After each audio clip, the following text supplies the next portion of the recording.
Railway line, সেখানে প্রথমত থাকে আমাদের একটা রেল ট্র্যাক যেটার উপর দিয়ে ট্রেন যায়, এবং সেটার নিচে কিছু রেল ট্র্যাককে ধরে রাখার জন্য যেটা তোমরা দেখে থাকবে উডেন থাকে বা কনক্রিট,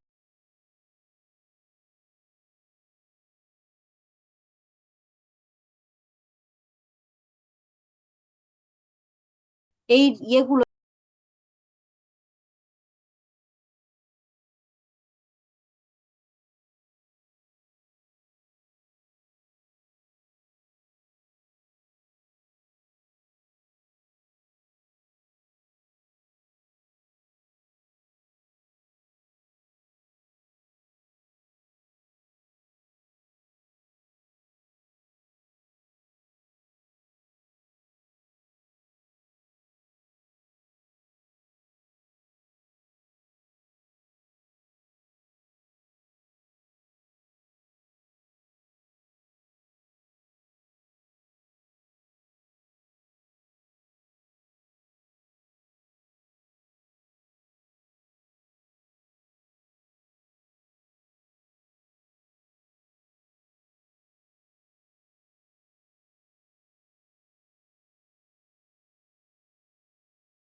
সোজা না হয়, একটু উঁচু নিচু হয়। হ্যাঁ, তখন তার উঁচু নিচু হওয়ার কারণে তার যে সেখান থেকে তোমার মোমেন্টামে প্রবলেম হয়।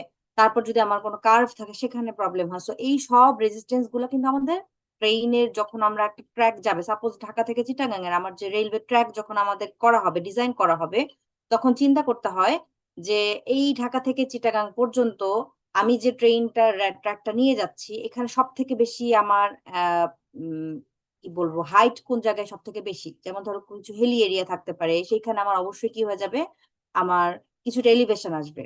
সো এটাকে আমরা এটাকে স্ট্রেইট ট্র্যাক বলতে পারবো না, আমাদের ওইখানে কিছুটা, যেহেতু আমাদের স্লোপ আসবে, সেই স্লোপের কারণে আমার কিছুটা রেজিস্টেন্স আসবে। সো আমাদেরকে এই ঢাকা থেকে চিটাগাং পর্যন্ত দেখতে হবে সব থেকে স্টিপেস্ট স্লোপ কোন জায়গায় আছে, কারণ সব থেকে ওই জায়গাতেই ট্রেনের স্পিড সব থেকে কম হয়ে যাবে। এবং অবশ্যই ট্র্যাক করার আগে চেষ্টা করা হয় যতটুকু স্লোপ অ্যাভয়েড করা যায়, যতটুকু আমার অ্যাঙ্গেল কম দেওয়া যায় এগুলো। কিন্তু তারপরে তো কিছু থাকতেই হয়, তো ওই জিনিসগুলো কনসিডার করে একটা ট্রেন কতটুকু স্পিডে চলতে পারবে এবং কতটুকু ওয়েট ক্যারি করতে পারবে, এই জিনিসগুলো, এগুলো আমার ট্রেনের জিওমেট্রিক ডিজাইন আমাদের এখানে আসে। আরো কিছু জিনিস থাকবে যের মধ্যে সুপার এলিভেশন, এই জিনিসগুলো সেটা তোমাদের অন্য লেকচারে দেখানো হবে। এখানে আমরা মেইনলি এই লেকচারে ফোকাস করব যে এই যে আমার ট্রেনের উপর রেজিস্ট্যান্স গুলো আসবে, সেটা হলো তার যে ক্যাপাসিটি, তার যে ইঞ্জিন থাকবে, সেই ইঞ্জিন কতটুকু ক্যারি করতে পারে এবং রেজিস্ট্যান্সটাকে ওভারকাম করার মতো ট্রেনের ইঞ্জিনটা ওরকম হতে হবে। যদি আমি টার্গেট করি যে আমি এই ট্রেনটা এত স্পিডে চালাতে চাই, এতটুকু ওয়েট ক্যারি করতে চাই, তো কি কি প্যারামিটার লাগবে সেটা আমরা দেখবো। তো এই জন্য এটাকে বলতেছি আমরা জিওমেট্রিক ডিজাইন। জিওমেট্রিক ডিজাইনে আমার টার্গেট হলো আমার যতটুকু, আমি ট্রেনে যত বেশি ওয়াগন নিতে পারবো, যতটুকু লোড ক্যারি করতে পারবো, আমার যাতে ডিরেলমেন্ট না হয়, ensure smooth and safe running, আমার যাতে ট্রেনটা লাইনচ্যুত না হয়ে যায়, ম্যাক্সিমাম একটা স্পিড, একেবারেই মিনিমাম স্পিড, লো স্পিড যাতে না হয়, আমার যতটুকু স্পিড বাড়ানো যায় আমি সেভাবে চেষ্টা করব। এই জিনিসগুলোই বলা আছে, ঠিক আছে। আচ্ছা, এখানে আমাদের তিনটা জিনিস, একটা হলো অ্যালাইনমেন্ট, যেটা কার্ভেচার এবং গ্রেডিয়েন্টস। গ্রেডিয়েন্টসটাকে যেটা বললাম, যেটা হলো আমাদের যে স্লোপ, যে কোথাও কোথাও আমরা দেখবো এই ধরনের হয়তো খুব মাইল্ড স্লোপ, কোথাও কোথাও খুব স্টিপ স্লোপ, ঠিক আছে। সো গ্রেডিয়েন্টটাকে বলা হয় 1 in x, আমার এক্স দূরত্ব গেলে 1 দূরত্ব এখানে উপরে উঠছে, সো এই জিনিসটাকে আমরা বলতেছি গ্রেডিয়েন্ট। কার্ভেচার যেখানে যেখানে ট্রেন এরকম বাঁক নিতে হচ্ছে, এবং অ্যালাইনমেন্ট, টোটাল এই জিনিসটাকে মিলে আমাদের বলা হচ্ছে যে একটা ট্র্যাকের অ্যালাইনমেন্টের ব্যাপার থাকে। আচ্ছা, এখন যখন এই ট্রেনটা যখন যায়, তখন আমাদের কিছু রেজিস্ট্যান্স, যেটা আমি বললাম, কাজ করে সেটার উপর, এবং আমাদের এটা হিসাব করতে হয় যে ট্রেনের যে ট্র্যাকটিভ ফোর্স, দেখো এখানে লেখা আছে, the tractive force developed by the locomotive should be sufficient to overcome such train resistance to haul the train along the track at the desired speed. So tractive force মানে হলো ইঞ্জিনের যে আমরা ফোর্স, যেটা ইঞ্জিনের যে শক্তি, তো এটাকে ট্র্যাকটিভ ফোর্স বলা হয়। তোমরা দেখবে tractive force of engine, tractive force of locomotive, এই টার্ম গুলো এই লেকচারে আসবে। এবং সাফিসিয়েন্ট হতে হবে যাতে সে আমার এই রেজিস্ট্যান্স গুলো ওভারকাম করতে পারে, কারণ রেজিস্ট্যান্স যদি বেশি হয়ে যায় ট্রেনের উপর, এবং ইঞ্জিনের যদি পাওয়ারই না থাকে সেই রেজিস্ট্যান্স ওভারকাম করার, তখন অবভিয়াসলি সে ট্রেন কিন্তু চলতে পারবে না। এবং সাফিসিয়েন্ট হতে হবে, চললো খুব লো স্পিডে তাইলে তো হবে না, আমাদের একটা মিনিমাম একটা স্পিড যেটাকে আমরা অ্যাচিভ করতেছি সেটা হতে হবে। আচ্ছা, এখন আমরা যদি দেখি কি কি রেজিস্ট্যান্স কাজ করে, একটা হলো ফ্রিকশনাল রেজিস্ট্যান্স, যেই ট্রেনের ফ্রিকশন, ট্রেন এবং রেইলের মধ্যে যে ফ্রিকশনাল রেজিস্ট্যান্স। আরেকটা বলছে resistance due to wave action. Wave action হলো যখন আমার টায়ারটা যখন এইভাবে রোল করে করে যায়, সো এটাকে রোলিং অ্যাকশন। সো একটা ট্র্যাকের উপর দিয়ে যখন যাচ্ছে, সো তার রোলিং হচ্ছে। সো এইটাকে একটা ওয়েভের মতো তৈরি করে। তখন কি হয়, একটা ডিপ্রেশন, একটা টেম্পোরারি ডিপ্রেশনের মতো তৈরি হয়। এবং ট্রেনটা যখন এদিকে যেতে থাকে, যত ডানে যেতে মানে সামনে যেতে থাকবে, তত তার ডিপ্রেশনটা সামনে মুভ করতে থাকে। সো এইটাও একটা ওয়েভ অ্যাকশন, এটার কারণে কিছুটা রেজিস্ট্যান্স চলে আসে, ঠিক আছে। তো এই যে রেলটা সামনে যেতে থাকে, এটাকে বলা হয় টিপ অফ রেল, এটা আমরা দেখবো। তো আমরা একটা পেলাম হলো ফ্রিকশনাল রেজিস্ট্যান্স, একটা হলো resistance due to wave action. Wave action বলতে টায়ারের যে ওয়েভ অ্যাকশন, সেটার কারণে আমার একটা রেজিস্ট্যান্স আসে। চারপাশে উইন্ডের কারণে রেজিস্ট্যান্স আসে, gradient, resistance due to gradient, resistance due to curves, ঠিক আছে। তো তোমাদের এই এই রেজিস্ট্যান্স গুলো আমাদের হিসাব করতে হবে যখন আমরা ট্রেনের ট্র্যাকের আমরা জিওমেট্রিক ডিজাইন করব। এবং জিনিসটা হতে হবে হলো হলিং পাওয়ার বা ট্র্যাকটিভ পাওয়ার, দুটো টার্ম বলা হয়। একটা হলো হলিং পাওয়ার অথবা ট্র্যাকটিভ পাওয়ার অফ ইঞ্জিন অথবা ট্রেন অথবা লোকোমোটিভ, যাই বলি না কেন, গ্রেটার দেন হতে হবে রেজিস্টিভ ফোর্সেস। কনসেপ্ট হলো এটাই। আচ্ছা, এখন ফ্রিকশন তো তোমরা জানো যে internal moving part, self wait, তার যে ওয়াগন গুলো থাকে, ইন্টারনাল জয়েন্ট গুলো থাকে, এগুলো ওভারঅল জিনিসের উপর আমাদের একটা ফ্রিকশন কাজ করে। আর একটা হলো due to rail wheel interaction আমার at the contact surface of wheels and rail. তো এই যে আমরা বললাম দুটোর ফ্রিকশন, একটা হলো ফ্রিকশনাল রেজিস্ট্যান্স আর একটা হলো resistance due to wave action. এই ফ্রিকশন আর ওয়েভ অ্যাকশনের উপর তোমার একটা সিঙ্গেল ফর্মুলা আছে। বাই দ্য ওয়ে, এইখানে এই চ্যাপ্টারে তোমরা যতগুলো ফর্মুলা পাবে, এগুলো সবই হলো এম্পিরিক্যাল ফর্মুলা, টেস্ট করে করে দেওয়া হয়েছে। এবং এম্পিরিক্যাল ফর্মুলা মানেই জানো যে ফর্মুলাতে ইউনিট কিন্তু ফিক্সড থাকবে, ঠিক আছে, ইউনিট চেঞ্জ হবে না। সো এই জন্য ইউনিট গুলো মনে রাখতে হবে। সো প্রথম ফর্মুলা, ইউজুয়ালি আমি যখন তোমাদের ফিজিক্যাল ক্লাস নিই তখন বোর্ডে এগুলো সব লিখে দিই। তো বলে দিই যে তোমাদের আমি প্র্যাকটিক্যাল ক্লাসে তো অবশ্যই আমাদের সবগুলো রেজিস্ট্যান্সই কনসিডার করতে হয়, কিন্তু পরীক্ষা কোশ্চেনের কথা যদি বলি, সেখানে আমি কি কি দিয়ে দিচ্ছি, সেইগুলো সবগুলো রেজিস্ট্যান্স কনসিডার করতে হবে। কারণ এখানে এক্সাম্পল প্রবলেম যেগুলো আছে, সবগুলো রেজিস্ট্যান্স নিয়ে প্রবলেম দেওয়া নেই। তো মাথায় রাখতে হবে আমার কি কি ফর্মুলা আছে, এবং ফর্মুলা গুলো গিভেন থাকে না, ফর্মুলা গুলো তোমাদের মুখস্থ করতে হবে, কারণ খুবই ইজি সিম্পল ফর্মুলা, ঠিক আছে।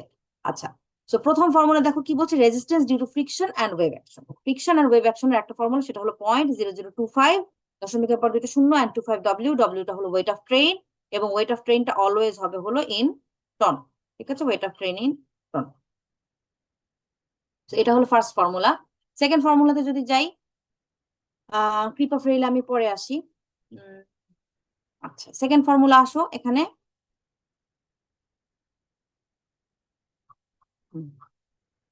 স্পিডের কারণে, ঠিক আছে, এখানে 3 দেওয়া আছে। আমি বলবো এটা হলো 2, আর হলো 2, আর এটা হলো 3, ঠিক আছে। 3 নাম্বার হলো ফর্মুলা। তো 2 নাম্বার ফর্মুলা যদি যায়, সেটা হলো উইন্ডের কারণে কি রেজিস্ট্যান্স আসছে, চারপাশে উইন্ডের কারণে। সো উইন্ডের ফর্মুলা হলো 0.000017 এভি স্কোয়ার। এটা হলো exposed area in meter square, ট্রেনের যতটুকু এক্সপোজড এরিয়া থাকবে। এবং এই বিটা হলো উইন্ডের ভেলোসিটি, এটা কিন্তু ট্রেনের ভেলোসিটি না, এটা হলো উইন্ডের velocity in kilometre per hour. So resistance due to speed of train না, এটা হবে হলো resistance due to wind resistance. আর স্পিড অফ ট্রেনের কারণে হলো তোমার train resistance due to speed, এইটা হলো 0.000015 ভি স্কোয়ার ডব্লিউ। স্পিডের কারণে, ট্রেনের স্পিডের কারণে যে ফর্মুলা, সেটাতে হলো ট্রেনের ওয়েটের সাথে ভি কে কম্পাইল করেছে। আর উইন্ডের কারণে যেটা হলো, সেটা হলো ভি স্কোয়ারের সাথে উইন্ডের ট্রেনের এক্সপোজড এরিয়াকে কম্পাইল করেছে, ঠিক আছে।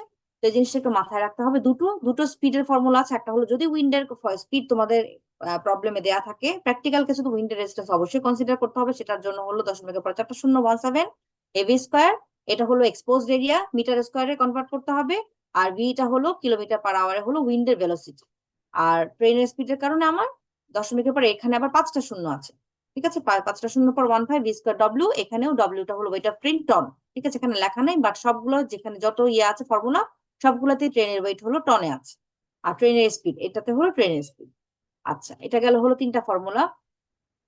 আরো 2টা ফর্মুলা কি, একটা হলো গ্রেডিয়েন্টের কারণে, গ্রেডিয়েন্টের ফর্মুলা হলো W by rate of grade. Rate of grade বলতে যদি বলা হয়, সাপোজ তোমার 1/500, তখন তোমার 1/50, 500 তখন 1/50, তখন তোমার রেট অফ গ্রেডটা হবে হলো 50। এই যে বলেছিলাম, এদিকে 1 হলে এদিকে এক্স হলে এই এক্সটাই হলো রেট অফ গ্রেড, ঠিক আছে। আচ্ছা, রেজিস্ট্যান্স ডিউ টু গ্রেডিয়েন্ট আর resistance due to curvature. Curvature বলতে তোমার এই যে কার্ভ আমার যে থাকছে, কার্ভের যে অ্যাঙ্গেল, সেখানে আমার কত ডিগ্রি কার্ভ আছে, ঠিক আছে, কত ডিগ্রি কার্ভ আছে সেটা আমার এখানে বলা হচ্ছে। যদি আমার এখন 3 ধরনের বলা আছে, তোমরা জানো ট্র্যাক ব্রড গেজ হতে পারে, মিটার গেজ হতে পারে, ন্যারো গেজ হতে পারে, ঠিক আছে। তো broad gauge, meter gauge, narrow gauge, 3 ধরনের ট্র্যাকের জন্য আমার 3 ধরনের ফর্মুলা দেওয়া। যদি ব্রড গেজ হয় তাহলে 0.0004 ইন্টু ডিওসি, মানে হলো ডিগ্রি অফ কার্ভেচার। যদি আমি বলি যে এই ট্র্যাকটা এই জায়গা দিয়ে যাচ্ছে এবং এখানে 4 ডিগ্রি কার্ভেচার আছে, তখন ডিওসি হলো 4। আর ডব্লিউটা তো weight of train in ton. Meter gauge হলে ফ্যাক্টরটা হলো 0.0003, আর ন্যারো গেজ হলে ফ্যাক্টরটা হলো 0.0002। আচ্ছা, সো এইভাবে 5টা ফর্মুলা আছে। এখন তোমাদের প্রবলেমে দেখতে হবে যে তোমার কি কি কন্ডিশন দেওয়া আছে। সাপোজ আমি যদি বলি এখন একটা ট্রেন স্ট্রেইট, মানে তার কোনো কার্ভ নাই, তখন অবশ্যই 5 নম্বর ফর্মুলা আসবে না। যদি বলি লেভেল, লেভেলেও কোনো গ্রেডিয়েন্ট নাই। কিন্তু যদি আবার বলি যে এখানে এতটা স্লোপ আছে, তখন তোমার গ্রেডিয়েন্টটা কনসিডার করতে হবে। উইন্ডের স্পিড তো থাকেই, উইন্ডের স্পিড যদি এখন আমি তোমাদের না দিয়ে দিই, তাহলে তোমাদের এই ইয়েটা আসবে না। আর ট্রেনের স্পিডের ফর্মুলা ইউজুয়ালি কমন, এটা থাকবেই, তোমাদের কনসিডার করতেই হয়, এবং হলো ফ্রিকশন ডিউ টু ওয়েভ অ্যাকশনের যেটা, সেই ফর্মুলাটা কনসিডার করতে হয়। সো আমরা দেখলাম টোটাল 5টা ফর্মুলা। তাহলে কি হলো, টোটাল রেজিস্টিভ ফোর্স হবে 5টার সমান। এখন কি করতে হবে, হলিং পাওয়ার বের করতে হবে। হলিং পাওয়ার এমন হতে হবে greater than or equal to এই রেজিস্টিভ ফোর্সের সমান হতে হবে, তাহলে কি হবে, ট্রেনটা আমার যাবে। যদিও আমার সমান হলে হবে না, গ্রেটার দেন হলে ট্রেনটা সামনে যাবে। তো আমরা প্রবলেমের জন্য এটাকে ইকুয়াল করে কিছু প্যারামিটার বের করি। এখন হলিং পাওয়ারের ফর্মুলা কি, হলিং পাওয়ারের একটা থাম্ব রুল আছে। থাম্ব রুলটা হলো আমার, যদি আমরা দেখি, 1/6 ইন্টু টোটাল এক্সেল লোড। এখন টোটাল এক্সেল, একটা গাড়িতে কয়টা অ্যাক্টিভ এক্সেল আছে, যেটা ড্রাইভিং হুইল আমরা বলি, ঠিক আছে। সাপোজ এই গাড়িটার যদি এরকম তোমাদের কিছু ছবি পাবা, তো ছবি দিয়ে যদি আমরা ডেমনস্ট্রেট করা হয় এখানে, এই লেকচারে যেটা দেখানো হয়েছে, যেগুলো ছোট হুইল সেগুলো হচ্ছে আমার আইডল হুইল, যেগুলো ইঞ্জিনের সাথে কানেক্টেড না। যেগুলো একটু বড় সেগুলো হচ্ছে আমার ড্রাইভিং হুইল। তো সাপোজ এই গাড়িটাতে আমার কয়টা হুইল বলো তো, ড্রাইভিং হুইল কয়টা?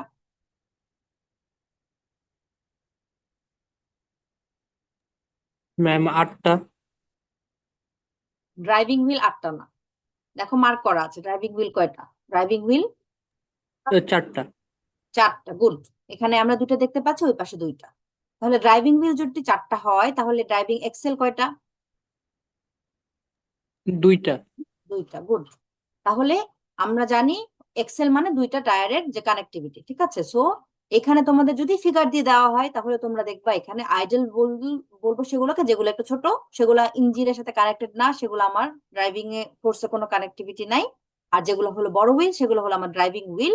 এবং আমার ইউজুয়ালি আমি যদি এটাকে লিখে বলতে চাই, তখন এইভাবে বলা হয় যে আমার বাম থেকে শুরু করে, লেফট থেকে শুরু করে, আমার এখানে আমরা দেখতে পাচ্ছি দুইটা আইডল হুইল আছে, 2। এবং তারপর ড্রাইভিং হুইল আমরা দেখতে পাচ্ছি এখানে দুইটা, ওখানে দুইটা, 4টা, সো 2 4, এবং এখানে শেষে আছে দুইটা, 2 4 2, এইভাবে বলা হয়। সো এইখানে তাহলে আমার এক্সেল হলো দুইটা। তো আমি যদি তোমাদের একটা এক্সেল এর লোড বলে দিই, তখন কি হবে, তোমরা কি করবা, যেহেতু এখানে দুইটা এক্সেল আছে, সো একটা এক্সেল এর লোড ইন্টু 2 / 6, এইভাবেই এই গাড়িটার আমার hauling capacity of this driving wheel আমার বের হবে, ঠিক আছে। So 1/6 into total axle load, ঠিক আছে। এটা তো একটা জাস্ট ওয়াগন ধরো বলতে পারি, আমি তো এখানে গাড়ির মতো দেখা যাচ্ছে, এরকম অনেকগুলো ওয়াগন থাকবে, টোটাল এক্সেল লোড, এবং সেটা দিয়ে আমার বের করতে হবে। আর যদি টোটাল এক্সেল লোড বলেই দিই, তাহলে সেটাকে 6 দিয়ে ভাগ দিলে আমার hauling capacity of driving wheel বের হবে। আচ্ছা, এটা হলো একটা ফর্মুলা। আরো একটা ফর্মুলা আছে, সেটাতে আমি যাচ্ছি। সো আমার বেসিক্যালি কি করতে হয়, প্রবলেম গুলাতে টোটাল ট্রেন রেজিস্ট্যান্স বের করতে হয়। যদি আমি সবগুলো দেওয়া থাকে তাহলে 5টা, না হলে কন্ডিশন ভেদে আরো কম হতে পারে, বাট ম্যাক্সিমাম 5টা রেজিস্ট্যান্স। এবং সেটার ইকুয়াল হতে হবে হলিং ক্যাপাসিটি। হলিং ক্যাপাসিটির ফর্মুলা বলেছে 1/6 ইন্টু টোটাল এক্সেল লোড, অথবা, অথবা দেখো কি বলছে, coefficient of friction, number of axle into coefficient of friction. Hauling power equals to number of pairs of driving wheel into axle load into coefficient of friction, ঠিক আছে।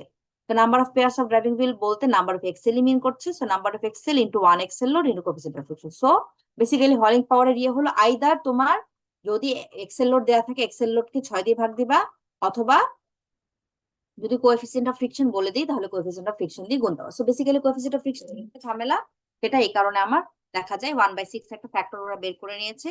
Coefficient of friction সবসময় ইয়ে করা সম্ভব হয় না, সো এই 1/6 দিয়ে গুণ দিয়ে আমাদের হলিং ক্যাপাসিটি অফ ড্রাইভিং হুইল বের হয়। আচ্ছা, এই হলো কনসেপ্ট। আমি থিওরি গুলাতে পড়ে যাই, আগে আমরা একটু ম্যাথে চলে যাই। আচ্ছা, এখানে দেখো আরো বেশ কিছু ফিগার দেখা যাচ্ছে। এই গাড়িতে দেখতে পাচ্ছি আমার দুটোই ড্রাইভিং হুইল, সরি, দুইটা ড্রাইভিং এক্সেল এবং 4টা ড্রাইভিং হুইল। সো এই কারণে 0 4 0। এই গাড়িতে আমরা দেখতে পাচ্ছি ছোট ছোট দুটো টায়ার আছে, এই কারণে হলো এখানে 2, এখানে 4 2। সো এটাকে 242 লোকোমোটিভ বলা হয়। বেসিক্যালি এইটা তো হলো তোমার ইঞ্জিন। হ্যাঁ, আমরা ইঞ্জিনের ইয়ে দিয়ে কথা বলবো, ঠিক আছে। আমি একটু আগে যেটা বললাম না, ওয়াগনটা না, ওয়াগন তো এখানে আসবে না, এখানে আমার লোকোমোটিভ নিয়ে কথা বলবো, কারণ লোকোমোটিভের এটাই তো আমার পুরো ট্রেনটাকে টেনে নিয়ে যাচ্ছে। তো ইঞ্জিন অথবা লোকোমোটিভের যে কয়টা এক্সেল আছে সেটা দিয়ে আমার হিসাব হবে। সো এগুলা সবই কিন্তু আমাদের ইঞ্জিনের ছবি, লোকোমোটিভ, ঠিক আছে। এই ইঞ্জিনটা হলো, এই ইঞ্জিনে আমার 4টা হুইল আছে, সো বেসিক্যালি 2টা এক্সেল আছে। এই ইঞ্জিনে আমার 4টা এক্সেল আছে, আরো 2টা এক্সেল আছে, কিন্তু সেগুলো হলো আমার, সরি 4টা তো না, 2টো এক্সেল আছে হলো ড্রাইভিং, আর দুটো এক্সেল আছে হলো আইডল। আচ্ছা, এই ইঞ্জিনটা যদি দেখি এখানে কি, এখানে আমার প্রথমে টু, আমরা যদি এখানে লিখি 2 1 2 3 4, তাহলে আমার কি হবে, এখানে হাইফেন দিয়ে লিখবো 8। তারপর আমরা দেখতে পাচ্ছি এখানে একটা ছোট, সো এটা হলো আইডল হুইল, সো এখানে 8। সো এটাকে বলা হয় হলো 282 লোকোমোটিভ। সো যদি আমি প্রবলেমে বলি বা এমনিতে তোমাদের বলি 282 লোকোমোটিভ, তখন তোমাদের বুঝতে হবে ওকে ফাইন, এইটা হলো আমার একটা হলো আইডল হুইলের নাম্বার, রাইট টু আইডল হুইলের নাম্বার, মাঝেরটাই আমার ড্রাইভিং হুইল। সো বেসিক্যালি আমি এক্সেল লোড কনসিডার করতে হলে এখানে আমার কয়টা এক্সেল বলো তো, 4টা এক্সেল। সো আমার একটা এক্সেল এর লোড দেওয়া থাকলে, আমি 282 লোকোমোটিভ বলা থাকলেই তখন কি করব, এক্সেল এর লোড ইন্টু 4 দিয়ে গুণ দিব। ঠিক আছে, মানে মাঝের যেটা থাকবে সেটাকে 2 দিয়ে ভাগ দিলে আমার নাম্বার অফ এক্সেল বের হয়ে যাবে। এখানে তো আমরা দেখতেই পাচ্ছি 5টা এক্সেল মানে 10টা হুইল। তো এখানে এখানে 2 10 2। ঠিক আছে, তো ক্লিয়ার এই জিনিসটা, মাঝে যেই নাম্বারটা দেওয়া থাকবে সেটাকে 2 দিয়ে ভাগ দিলেই তোমার নাম্বার অফ এক্সেল বের হয়ে যাবে, এবং একটা এক্সেল এর লোডের সাথে তুমি ওই এটাতে গুণ দিবে। তো এরকম বিভিন্ন লোকোমোটিভের ছবি দেওয়া আছে। আচ্ছা, আর কারণ কোনো কোনো ট্রেন যদি অনেক সুপার ফাস্ট ট্রেন হয়, সেখানে হয়তো আরো বেশি আর্টিকুলেটেড লোকোমোটিভ, দুইটা কানেক্টেড লোকোমোটিভের ব্যাপার থাকতে পারে। সো নাম্বার অফ এক্সেল কি হবে তখন, নাম্বার অফ এক্সেল হবে দুইটার কম্বাইন্ড। ঠিক আছে, এখানে যেমন আমরা দেখতে পাচ্ছি 1 2 3 4। সো বেসিক্যালি এখানে 4টা এক্সেল, এখানে এই জন্য 8 লেখা, এখানে হলো আমার 5টা, না এটা তো ছোট। তো এইখানেও 4টা আছে, 8টা wheel. So basically number of axle 4। So 4 আর 4, এখানে টোটাল 8টা এক্সেল আছে, আমি যদি আর্টিকুলেটেড লোকোমোটিভ লোকোমোটিভ বলি। ঠিক আছে, এই ছিল কিছু ফিগার। এখন আমরা ম্যাথে যাই। দেখো প্রবলেম 1, একটু দেখো তোমরা কি বলছে।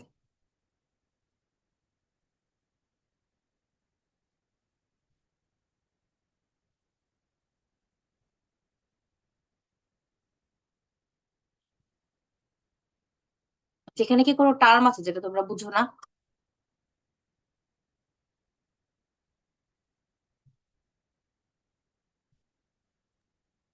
ম্যাম, ব্রড গজ রেলওয়ে লাইন বলতে কি বোঝানো হয়? আচ্ছা, ব্রড গেজ রেলওয়ে লাইন, এগুলো হলো তোমাদের দুইটা রেলের যে দুটো ট্র্যাক দেখো না, দুইটার উপর দিয়ে তো ট্রেনটা যায়, তাই না? এখন এই দুইটা ট্র্যাকের ডিস্টেন্সটা, মিটার গেজ মানে দুইটা ডিস্টেন্স হলো 1 মিটার। ঠিক, meter gauge track. Broad gauge track মানে 1 এর থেকে বেশি, আর ন্যারো গেজ হলো আরো কম। বুঝতে পেরেছো? তো এরকম তোমরা দেখতে পাবে, তোমাদের লেকচারে দেখানো হবে, ব্রড গেজ হতে পারে, মিটার গেজ হতে পারে, ন্যারো গেজ হতে পারে। ঠিক আছে, তো আহ আগে ছিল মিটার গেজ, ব্রড গেজ চলে এসেছে এখন আমাদের। কোথাও কোথাও দেখবা বাংলাদেশের ট্র্যাক গুলাতে ব্রড গেজ মিটার গেজ দুটোই আছে। তো এটা হলো দুইটা ট্র্যাকের ডিস্টেন্স কে বলা হয়। ঠিক আছে, আহ এটা একটা। আরেকটা কি, work out a gradient for a broad gauge railway line such that the grade resistance together with curve resistance due to a curve of 4 degrees shall be equal to the resistance due to a rolling gradient of 1 in 150। আচ্ছা, তো এখানে আমাকে কি বের করতে বলছে, work out gradient, একটা gradient বের করতে বলছে, মানে তার মানে অবশ্যই এই ট্র্যাকটাতে আমার কি আছে, একটু উঁচু। আমাকে স্লোপটা বের করতে বলেছে। পরে broad gauge railway line, broad gauge বলে দিয়েছে, তার মানে কি আমার এখানে কার্ভের ইস্যু আছে নিশ্চয়ই। হ্যাঁ, কার্ভের ইস্যু আছে। Broad gauge railway line such that the grade resistance, মানে গ্রেডিয়েন্টের কারণে রেজিস্ট্যান্স, গ্রেডিয়েন্টের কারণে রেজিস্ট্যান্স আমরা কি জানি, W/X। যদি আমার গ্রেডিয়েন্টটা আমার এরকম হয় 1 in X। ঠিক আছে, যদি আমরা এরকম যদি বলি যে আমার X দূরত্ব গেলে এটা 1 দূরত্ব উপরে উঠবে, তাহলে 1 in X এভাবে বলা হয়। 1 in X equals required gradient. আবার এখানে ওয়েট হলো W, ধরে নিয়েছে ট্রেনের weight. So graded resistance together with কার্ভের রেজিস্ট্যান্স, তার মানে W/X প্লাস কার্ভের রেজিস্ট্যান্স। কি কার্ভের রেজিস্ট্যান্সের ফর্মুলা আমরা জানি ব্রড গেজের ক্ষেত্রে, আমরা যদি দেখি 0.004 ইন্টু DOC ইন্টু W। দেখো ব্রড গেজ কার্ভের রেজিস্ট্যান্স বলেছে 0.0004 ইন্টু DOC ইন্টু W। এখানে DOC টা আমাদের কি বলেছে, 4 ডিগ্রি। তো আমাদের আরেকটা ফর্মুলা আমরা জানতে পারছি।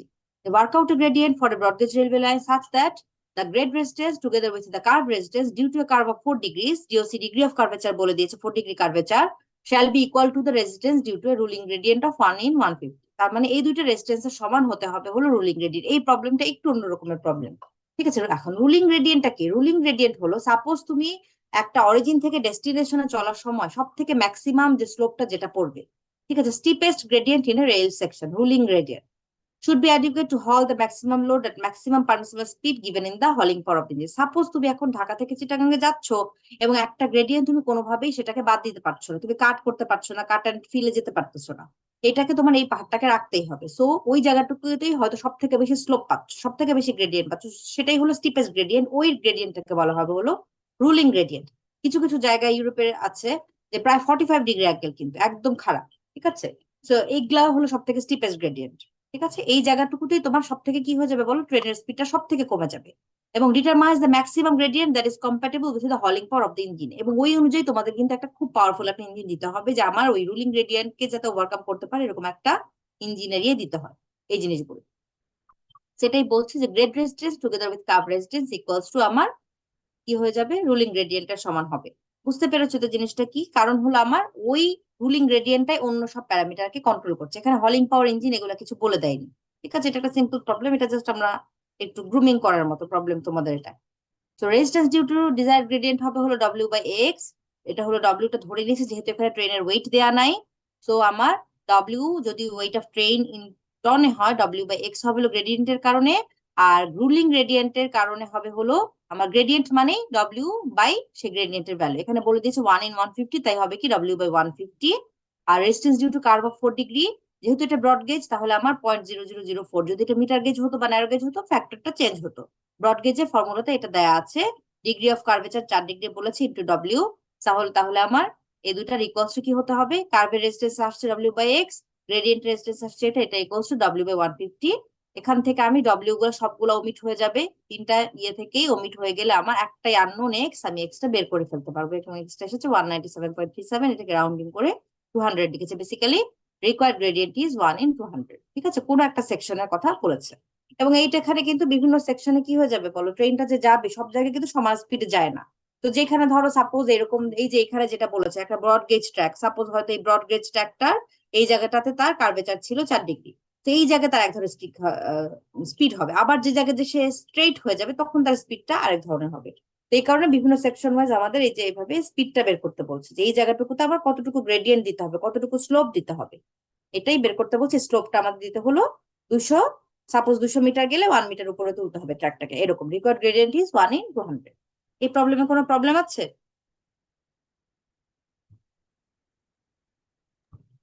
না ম্যাম। আচ্ছা, আমরা নেক্সট নেক্সট প্রবলেমে যাই, প্রবলেম 2। হ্যাঁ, কারো কোনো প্রবলেম আছে? কোনো কোশ্চেন থাকলে করতে পারো।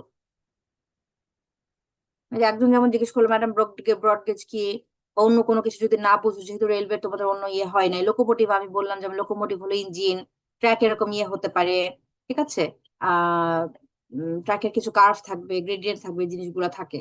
ঠিক আছে, তারপর হলো এই যে এখানে তোমরা এরকম কার্ভ দেখলে এই জায়গাগুলোতে দেখা যায়, এই যেহেতু যখন বাঁক নিতে হয় ডিরেইলমেন্ট যাতে না হয়ে যায়, আমাদের এই বাম পাশের ট্র্যাকটাকে একটু উপরে তুলতে হয়। ঠিক আছে, এটাকে সুপার এলিভেশন বলি আমরা, এটা তোমরা দেখবা। হ্যাঁ, এই পাশটা একটু নিচু করতে হয় যখন ট্রেন গুলাকে টার্ন নেয়, যাতে আমার ডিরেলমেন্ট না হয়। এই জিনিসগুলো তোমাদের আরেকটা লেকচারে দেখানো হবে। আচ্ছা, এখন আসো নেক্সট প্রবলেম। এটা একটা ভালো একটা প্রবলেম জিনিসপত্র বোঝার জন্য। দেখো কি বলছে, এটা একটু পড়ো।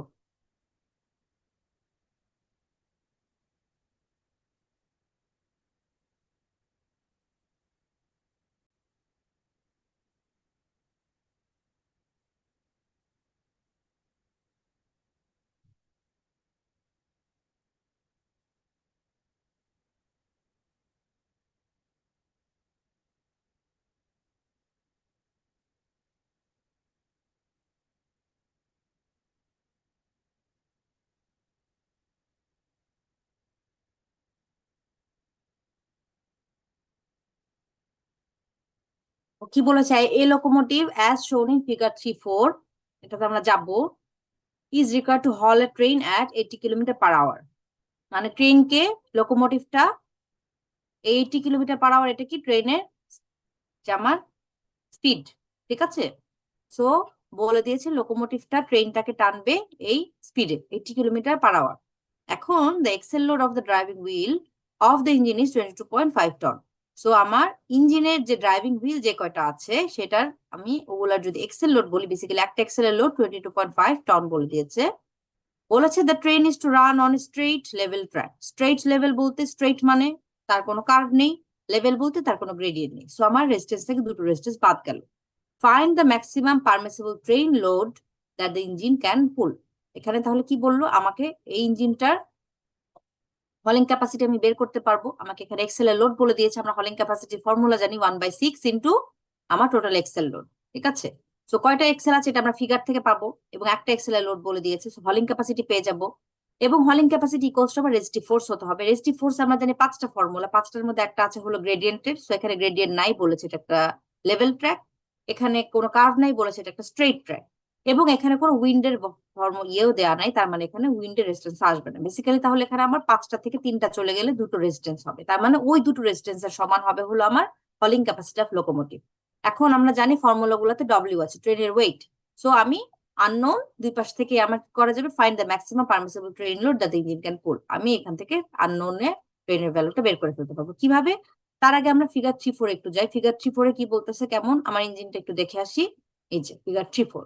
সো বেসিক্যালি তোমাদের পরীক্ষার সময় 282 লোকোমোটিভ এভাবে বলা যায়, অথবা ফিগার দিয়ে দেওয়া যায়। ফিগার ইউজুয়ালি দিয়ে দেওয়া হয় না, এইভাবে বলা হয় এই 282 লোকোমোটিভ। তাহলে আমরা এখান থেকে বুঝতে পারতেছি আমাদের নাম্বার অফ এক্সেল কয়টা, 4টা এক্সেল আছে। এই 8 থেকেও 2 দিয়ে ভাগ করলে 4, অথবা ফিগার থেকে আমি বুঝতে পারতেছি দেখে ড্রাইভিং এক্সেল আছে আমার 4টা। আচ্ছা, তাহলে প্রথমে আমি এখানে এই প্রবলেমে হলিং ক্যাপাসিটি বের করি। Hauling capacity of the locomotive কি হবে, equals to 1/6 into total axle load. একটা এক্সেল লোড বলেছি 22.5, আমার এই প্রবলেমে আছে হলো 4টা এক্সেল, এই জন্য 4 দিয়ে গুণ দিয়েছে এবং 6 দিয়ে ভাগ দিলে আমার 15 টনস আসলো। এটা হলো হলিং ক্যাপাসিটি অফ লোকোমোটিভ। আর রেজিস্টিভ ফোর্স কি কি হবে, যেহেতু এটা একটা স্ট্রেইট লেভেল ট্র্যাক, কোনো কার্ভ নাই, কোনো গ্রেডিয়েন্ট নাই, তাহলে ট্রেন রেজিস্ট্যান্স হবে হলো, একটা হলো ফ্রিকশনের কারণে resistance due to friction and wave action, আরেকটা হলো ট্রেনের স্পিডের কারণে। যদি আমি এখানে উইন্ডের ফর্মুলা বলে দিতাম, উইন্ডের স্পিড বলে দিতাম এবং এক্সপোজড এরিয়া বলে দিতাম, তাহলে কিন্তু এখানে উইন্ডের স্পিডও আসতো। আচ্ছা, তাহলে আমাদের ফর্মুলা 0.0025 এটা হলো ফ্রিকশনের কারণে, আর স্পিডের কারণে হলো 0.5 এবং আমার এই পাশের কি হবে, এই ট্রেন রেজিস্ট্যান্স ইকুয়ালস টু কি হতে হবে, হলিং ক্যাপাসিটি অফ দ্য লোকোমোটিভ হতে হবে। সো আমি যদি বসালে আমার এখানে তো সবই নোন, আমি ডব্লিউটা কমন নিলাম, ডব্লিউ ভ্যালু পেয়ে যাবো 1240 টন। ঠিক আছে। আচ্ছা, এখানে বলে দিয়েছিল find the maximum permissible train load that the engine can পুল, এটা বের করতে বলল। এরপর কি বলেছে, if the train ক্লাইম্বস a gradient of, এটা তো এক জায়গায় এমন একটা সেকশনে যেখানে আমার কোনো গ্রেডিয়েন্ট নেই, কোনো কার্ভ নেই। এখন এই ট্রেনটা একটা গ্রেডিয়েন্টের উপর দিয়ে যাচ্ছে। If the train ক্লাইম্বস a gradient of 1/100, how much of the speed should be reduced. এখন একটা গ্রেডিয়েন্টের উপর দিয়ে ট্রেন যাচ্ছে, অবশ্যই কি হয়ে যাবে, তার সে আগের 80 কিলোমিটার পার আওয়ার স্পিড থাকবে না। ইঞ্জিন তাকে টানছিল 80 কিলোমিটার পার আওয়ারে, এখন তো অবশ্যই তার স্পিড কমে যাবে। এটাই বলছে যখন আমরা একটা গ্রেডিয়েন্ট এরকম আসলো, তার স্পিড কতটুকু কমে যাবে। তাহলে এখন বলো তো কি আসবে এখানে চেঞ্জ, ট্রেনের ইঞ্জিনের ক্যাপাসিটি কি চেঞ্জ হবে? ইঞ্জিনের ক্যাপাসিটি তো চেঞ্জ হবে না, হলিং ক্যাপাসিটি আগের মতোই থাকবে, 15 টনই থাকবে। এখন কি হবে, রেজিস্ট্যান্স একটা কি হয়ে যাবে, একটা বেড়ে যাবে। আগে যেমন আমার একটা স্ট্রেইট লেভেল ট্র্যাকে লেভেল ছিল, গ্রেডিয়েন্ট ছিল না, তো সেইখানে আমার 2টা রেজিস্ট্যান্স ছিল, এখন আমার আরেকটা অ্যাডিশনাল রেজিস্ট্যান্স আসবে, সেটা কি হবে, প্লাস W/X। ঠিক আছে, নতুন কেসে, in the second case total train resistance equals two 0.0025 friction wave action তো আছেই, ট্রেনের স্পিড তো আগের মতোই আছেই, প্লাস W/রেট অফ গ্রেড। ঠিক আছে, এখন আমাকে কি করতে বলছে, রেট অফ গ্রেডটাই বের দেওয়া আছে, আমাকে স্পিডটা বের করতে বলছে। সো 200 দেওয়া আছে। ঠিক আছে, সো রেট অফ গ্রেড মানে 200 এখানে দেওয়া আছে। সো আমি যদি এটা ভ্যালু বসিয়ে দেই, এখন দেখো আগে আমরা কি বের করেছিলাম, ট্রেনের ওয়েট বের করেছিলাম ডব্লিউ। ঠিক আছে, এখন আমার ট্রেনের এই ওয়েটটা বসিয়ে দেবো, কারণ ট্রেনের ওয়েটও তো আর চেঞ্জ হবে না। আমার এখন কি হয়ে যাবে বলো, আননোনটা হলো কিন্তু ভি। এখন সে আগের 80 বসালে হবে না, আমাকে নতুন ভি বের করতে হবে। এই জায়গায় গ্রেডিয়েন্ট এবং ভিটা চেঞ্জ হয়েছে, সো আমি ভি এর ভ্যালু বের করবো, ডব্লিউ ভ্যালু বসিয়ে দিয়ে ভি এর ভ্যালু বের করলাম। ভি কত হয়ে গেল, 55.37। তার মানে ওইখানে স্ট্রেট লেভেলে ছিল 80 আর এখন হলো 55। সো আমার কতটুকু রিডাকশন স্পিড সেটা আমার বিয়োগ দিলে বের হয়ে গেল। সেটা একটা ভালো ম্যাথ।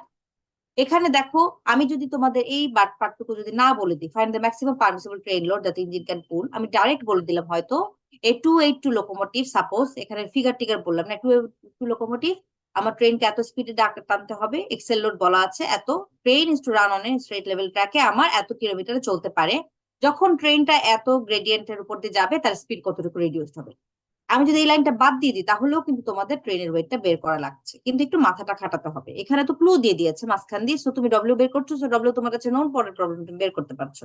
কিন্তু এই জিনিসটা যদি আমি তোমাদের বের করতে না বলি, তাও বলে দিই, তোমাদের ওইভাবে বের করতে হবে এই ট্রেনের ওয়েটটা। So first case, second case, additional case, কখন কোনটা কি, এই জিনিসগুলো একটু খেয়াল করবা। সো প্রবলেম 2টা হলো একটা আইডিয়াল কেস, তোমাদের যে ফর্মুলা গুলো দেওয়া আছে সেই অনুযায়ী ম্যাথ করার জন্য। প্রবলেম 3-তে যদি, যে প্রবলেম 3-তে একটু উইয়ার্ড প্রবলেম, সেখানে আমার আলাদা করে বলে দিয়েছে রোলিং রেজিস্ট্যান্স কি, ট্রেন রেজিস্ট্যান্স কি, এরকম যদি আবার বলে দেওয়া হয় সেটা কি, এটা আছে, এটা দেখাই এইভাবেও হতে পারে, বলা যায় না।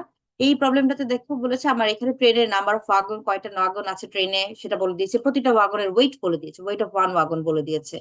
আর আমরা এতক্ষণ দেখেছি friction due to resistance, resistance due to friction আর ওয়েভ অ্যাকশন, রোলিং রেজিস্ট্যান্স ছিল আলাদা, ফর্মুলা ছিল। আর এখানে বলে দিয়েছে দেখো rolling resistance of wagon, wagon গুলার রোলিং রেজিস্ট্যান্স তার ওয়েটের রেসপেক্টে। যদি ওয়াগনের ওয়েট ধরো 20 কেজি, 20 টন হয়, তাহলে তার প্রতি টনে 2 কেজি, তার মানে ভাবে আমার বের করতে হবে 2 কেজি পার টন করে।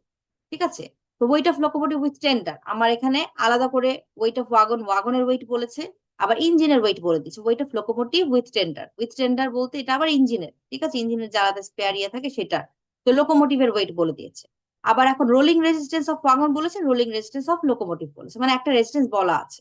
আবার দেখো ভেলোসিটি রেজিস্ট্যান্সের জন্য ওরা একটা ফর্মুলা বলে দিয়েছে যে 0.0016 V square KG per ton of weight of train. হয়তো ওরা টেস্ট করে করে দেখেছে যে আমার এই ট্রেনটি চলতে গেলে ওদের ওয়েটের সাথে রিলেট করেছে, সবকিছু ওয়েটের সাথে রিলেট করেছে। ট্র্যাকটিভ ইফোর্ট, হলিং ক্যাপাসিটি, এগুলো কিন্তু সেম। ট্র্যাকটিভ ইফোর্ট অফ লোকোমোটিভ, ইঞ্জিনের ক্যাপাসিটি বলে দিচ্ছি 15 টন। তার মানে এই প্রবলেম আমার কি করতে হবে, আমার ট্র্যাকটিভ ইফোর্ট অফ লোকোমোটিভ বলাই আছে, ইকুয়ালস টু কি রেজিস্ট্যান্স করতে হবে। এখন রেজিস্ট্যান্স কি কি হবে, রেজিস্ট্যান্স একটা বের করতে হবে হলো ওয়াগনের রোলিং রেজিস্ট্যান্স কত সেটা বের করতে হবে, ট্রেনের রোলিং রেজিস্ট্যান্স, টোটাল ট্রেনের রোলিং রেজিস্ট্যান্স কি হবে, একটা হলো ওয়াগনের রোলিং রেজিস্ট্যান্স আর একটা প্লাস লোকোমোটিভের rolling resistance plus velocity resistance করে আমার লোকোমোটিভের ইকুয়াল করলেই আমার কি হয়ে যাবে, আমার গ্রেডিয়েন্টটা বের হবে। কিভাবে বের হবে, আরেকটা রেজিস্ট্যান্স আসবে হলো ডব্লিউ বাই গ্রেডিয়েন্ট। ঠিক আছে, তিনটে। এখানে কোনো কার্ভের কথা মেনশন করা নাই, সো কার্ভ আসবে না। এখানে কোনো তোমাদের উইন্ডের কথা মেনশন করা নাই, সো উইন্ড রেজিস্ট্যান্স আসবে না। এখানে বেসিক্যালি তিনটে রেজিস্ট্যান্স আসবে, একটা হলো রোলিং রেজিস্ট্যান্স, একটা ভেলোসিটি রেজিস্ট্যান্স, আর এটা হলো গ্রেডিয়েন্টের, যেহেতু বলা আছে গ্রেডিয়েন্ট বের করতে হবে, সো গ্রেডিয়েন্টের রেজিস্ট্যান্স আসবে, তিনটে রেজিস্ট্যান্স। এখন আমাদের যেহেতু আমাদের সবকিছু ওয়েটের সাথে রিলেটেড, আমরা ওয়েটটা বের করবো। So total wait of train কি বলছে, টোটাল ওয়েট অফ ট্রেন হলো আমার ওয়াগনের ওয়েট কত, একটা ওয়াগনের ওয়েট হলো 20, তাহলে আমার 26টা ওয়াগন বলা আছে, 26টা ওয়াগনের ওয়েট 26 × 20। আর লোকোমোটিভের ওয়েট বলা আছে হলো আমার 180, সো 180 প্লাস 26 × 20 টোটাল ট্রেনের ওয়েট বের হয়ে গেল। এখন আমরা যদি রোলিং রেজিস্ট্যান্স বের করতে চাই, এই টোটাল ট্রেনের ওয়েট থেকে আমি ভেলোসিটি রেজিস্ট্যান্সটা পেয়ে যাবো। দেখো ভেলোসিটি রেজিস্ট্যান্স কি বলেছে, ফর্মুলা দিয়ে per ton of weight of train. So আমরা যদি ভেলোসিটি রেজিস্ট্যান্সে যাই 0.0016 ইন্টু আমার ভিটা বলে দিয়েছে কত, V is the velocity in kilometre per hour. So আমার এখানে 50 বলা আছে, এখানে speed of train equals to 50 kilometer per hour. So এই ভি এর ভ্যালু বলা আছে, আমি ভি এর ভ্যালু বসাবো। So 0.0016 into 50 square into total ট্রেনের ওয়েট, এই যে আমাদের 700 এসেছে, 700টা বসালে আমার কি বলেছে, দেখো এটা বলেছে 0.0016 V square KG per ton weight of train. তার মানে তোমার ইউনিটটা আসবে কি কেজিতে। তো তোমার ওটা প্রথমে কেজিতে আসলো, কেজিকে আমি 1000 দিয়ে ভাগ দিলে আমার আমার 2.8 টনে আসলো। সবকিছু টনে নিতে হবে এখানকার এম্পিরিক্যাল ফর্মুলা গুলো ইউজ করার জন্য। তো ভেলোসিটি রেজিস্ট্যান্স বের হলো। আর রোলিং রেজিস্ট্যান্স তো আলাদা করে বলে দিয়েছে, ওয়াগন আর লোকোমোটিভ আলাদা। সো আমার ওয়াগনের রোলিং রেজিস্ট্যান্স হলো আমার বলা আছে 2 কেজি প্রতি টনে। তো টোটাল ওয়াগনের ওয়েট আসছে 26 × 20, তো 26 × 20 এর সাথে 2 গুণ দিব আমি, কেজিতে আসবে, সেটাকে আমি রাখবো কেজিতে, যখন যোগ করবো তারপর আমি এটাকে টনে কনভার্ট করবো। আর লোকোমোটিভের এসছে হলো 3 × 180, কারণ কি বলে দিয়েছে 3 কেজি পার টন। সো আমার ট্রেনের টোটাল ওয়েট হলো 180, সো আমার 3 × 180 করেছে, দিয়ে আমার ওয়েটটা এসছে কেজিতে, এগুলো যোগ করে আমি টনে কনভার্ট করছি। ঠিক আছে, সো আমার এখন যদি আমি নেই, আমার যদি গ্রেডিয়েন্ট যদি আমি ধরি 1 n x, তাহলে আবার কি হবে, রোলিং রেজিস্ট্যান্স, স্পিড রেজিস্ট্যান্স আর গ্রেডিয়েন্ট রেজিস্ট্যান্স ইকুয়ালস টু ট্রেনের রেজিস্ট্যান্স। ট্রেনের রেজিস্ট্যান্স তো দেয়াই আছে, ট্র্যাকটিভ ইফোর্ট অফ লোকোমোটিভ যেটা 15 টন, এটা আমার ট্র্যাকটিভ ইফোর্টের সাথে এটাকে ইকুয়াল করে এক্সটা বের হয়ে যাবে। যখন এক্স এর ভ্যালু বের হয় তখন সিস্টেম হলো এভাবে লেখা, গ্রেডিয়েন্ট হলো 1 in 66, এভাবে রিপোর্টের নিয়ম। ঠিক আছে, 1 in x এভাবে রিপোর্ট করতে হয়। তো এইভাবে আমাদের এটা হলো একটু ডিফারেন্ট টাইপের প্রবলেম। আর এম্পিরিক্যাল ফর্মুলা গুলো যেগুলো দেওয়া আছে সেটার কম্বিনেশনে তোমাদের এই 2 নম্বর প্রবলেমটা হলো একটা আদর্শ প্রবলেম বলবো। আর তোমাদের এক্সাম্পল 1টা হলো একটা রুলিং গ্রেডিয়েন্টের একটা এক্সাম্পল দেখিয়েছে। এখন কিছু থিওরিতে যদি আমরা যাই, আমরা দেখেছিলাম কিছু গ্রেডিয়েন্ট, একটা হলো রুলিং গ্রেডিয়েন্ট। রুলিং গ্রেডিয়েন্ট হলো তোমার অরিজিন টু ডেস্টিনেশন সব থেকে স্টিপেস্ট গ্রেডিয়েন্ট যেটা হবে সেটাই হলো রুলিং গ্রেডিয়েন্ট। কারণ কি, আচ্ছা, এই রুলিং গ্রেডিয়েন্টটা এত স্টিপ দেখে এটাই হলো আমার ডিজাইনকে কন্ট্রোল করে।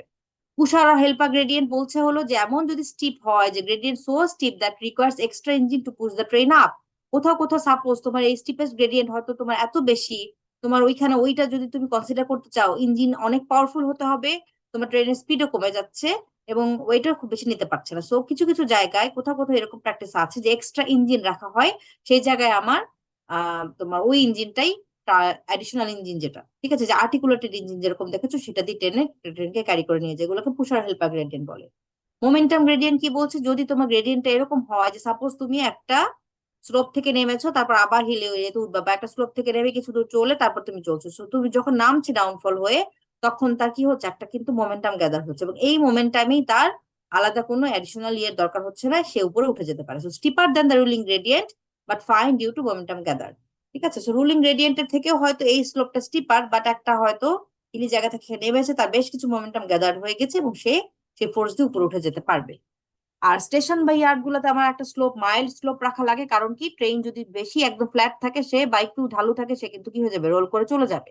এই কারণে আমার 1/1000 এরকম একটা স্লোপ ফ্ল্যাটে রাখা হয়, যাতে আমার ভেহিকেলটা আমার সরে যেতে না পারে, সেটা যাতে স্টেশনের ওখানে থাকতে পারে, এই কারণে। তো এরকম 4টা গ্রেডিয়েন্টের নাম বলেছে। এই লেকচার থেকে তোমাদের ম্যাথই বেশি ইম্পর্টেন্ট, বাট এই ছোট্ট দুটো কোশ্চেন আছে, একটা হলো গ্রেডিয়েন্টের টাইপস আছে, আর একটা হলো creep of rail. Creep of রেলটা তোমাদের কি বলেছি দেখো, যে আমার এই ট্রেনটা যখন টায়ারটা রোল করে, তখন তার ওই বরাবর একটা ডিফ্লেকশন হয়, এবং ডিফ্লেকশনটা যত ট্রেন যেতে থাকে সে মুভ করতে থাকে। The gradual longitudinal movement of the rail with respect to the sleepers occurs in the dominant direction of dominant traffic. Magnitude can vary from several centimeter per month to negligible, more prominent in unidirectional tracks. এই যেখানে লেখা আছে, moving trains are subjected to additional resistance due to wave action of wheels, deflection of rail just under the wheel, as wheels move depression also move forward. তো তোমাদের এখানে আমি এঁকেছিলাম যে যখন আমার এটা একটা ট্রেন, এখানে তো অনেকগুলো এরকম হুইল আছে, সো যখন হয় তখন তার কিছুটা ডিফ্লেকশন হয়, ট্রেনটা যখন যেতে থাকে ডিফ্লেকশন গুলো সামনে মুভ করে যেতে থাকে। কিন্তু স্লিপারটা তো কি, আবার স্লিপারের সাথে, এই যে ট্রেনের উপর এই ধরনের স্লিপার থাকে, সো স্লিপারের সাথে রেলটা আটকানো থাকে, কিন্তু কি হয়ে যায়, স্লিপারের রেসপেক্টে রেলটা একটু সামনে চলে যায় যদি ডমিনেন্ট ট্রাফিক একদিকে হয়। এটা কোথায় হয়, যদি ধরো যে জায়গায়, সাপোজ ঢাকা থেকে চিটাগাং ট্রিপ যদি বেশি হয় এবং চিটাগাং থেকে ঢাকার ট্রিপ কম হয়, ওইদিকে ট্রিপ বেশি, তখন ওইদিকে ধরনের হতে পারে। সেটা কিভাবে মুভ করা যাবে, এটাকে আমার রেগুলার মেইনটেনেন্স এর দরকার হবে। তো চেকটা as part of routine maintenance, regular maintenance দরকার, কারণ ট্র্যাকটাকে আমার তার কি তার পজিশনেই থাকতে হবে। তো ছোট দুটা প্রশ্ন, ক্লিপ অফ রেল আর হলো কি কি গ্রেডিয়েন্ট আছে, বাকি হলো তোমাদের ম্যাথ। এই ছিল তোমাদের ট্রেন রেজিস্ট্যান্স এর প্রবলেম। এখানে তোমাদের এখন কোনো কোশ্চেন আছে নাকি, করতে পারো।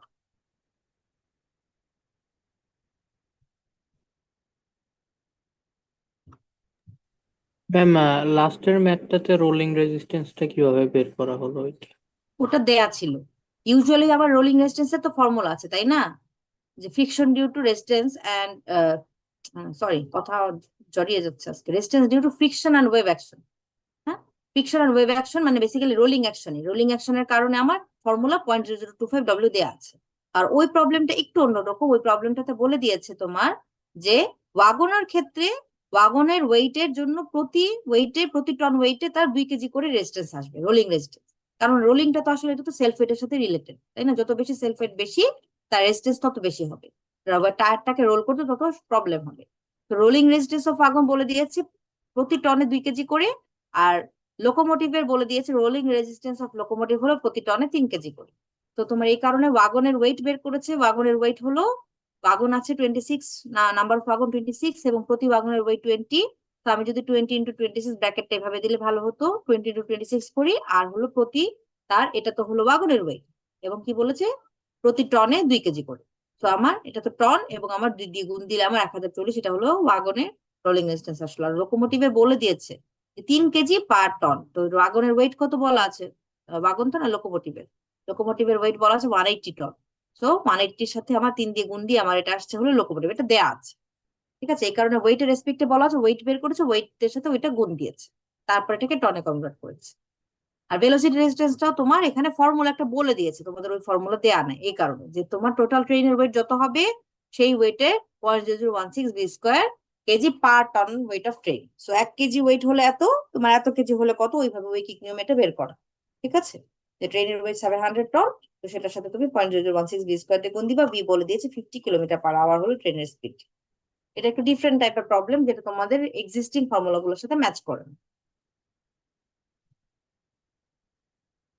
এনি আদার কোশ্চেন, বাকিরা কি ক্লাস করেছো, বুঝেছো? খুব কম জি। Participant, 32 students. আর কোনো কোশ্চেন নাই? আচ্ছা, তাহলে এখন আমরা কি করব, ক্লাস শেষ করে দিব ম্যাম, তোমাদের? আমাদের মিড মিড এক্সাম কি এই পর্যন্ত থাকবে? মিড এক্সাম পর্যন্ত থাকবে, তোমাদের একটা রিভিশন ক্লাস, তো ওটা এখন নিয়ে নিব। আর তোমাদের ক্লাস টেস্ট কি করব বলো, তোমাদের বিআরসি সেকশনের ক্লাস টেস্ট। মিডের পর ছাড়া তো ওয়ে নাই। হ্যাঁ, কি ছাড়া? মিডের পরে ম্যাম। মিডের পরে একটা অপশন হলো তোমরা যেদিন মিড দিবা সেদিন দেওয়া, অথবা হলো ওই, যেহেতু এই কোর্স একই, তোমরা এই পরীক্ষা দিবা, খোলার পরে তোমাদের প্রথম ক্লাসে তোমাদের নিয়ে নিতে হবে। এখন দেখি কোনটা হলে ভালো হয় বলো তো। ম্যাম মিডের ম্যাম দিন মিডের হলেও পরে হলে খারাপ ভালো না। হয়। হুম, মিডের দিন হলে তো ভালো হয়, কিন্তু তোমাদের তো প্রতিদিন পরীক্ষা থাকে। তো ম্যাম মিডের মিডের দিন পরে হল দেন। ম্যাম মিডের রুমও দিন পাওয়া হলে যাবে কিনা এটাও কনফিউজ। হ্যাঁ, রুমও মনে হয় না ম্যাম পাওয়া যাবে ওই তো অ্যাভেলেবেল। তোমাদের বসে থাকতে হবে সেই ক্ষেত্রে 5টা পর্যন্ত পরীক্ষা, যখন সব পরীক্ষা শেষ হবে তখন 2টা রুমে বসে পরীক্ষা নিতে হবে। তো তোমাদের তো আবার পরের দিন পরীক্ষাও থাকে। জি ম্যাম ফাইনাল এটাও হলে বুঝতে সেটা পারছি। করা যায়, যে ধরো একদিন গ্যাপ আছে, বসে আছো তোমরা, তারপর পরীক্ষাটা দিলা। So এটা একটু প্রবলেম্যাটিক। তোমাদের ক্লাস পরীক্ষাটাও মনে হয় আমি দেখছিলাম কয়টায় জানি, 10টায় নাকি 12টায় কি জানি, 2টা ম্যাম। 2টায়। আচ্ছা, জি 2টায়। ম্যাম। তো 2টা থেকে 3টা শেষ হলে তোমাদের বসে থাকা লাগবে 5টা পর্যন্ত।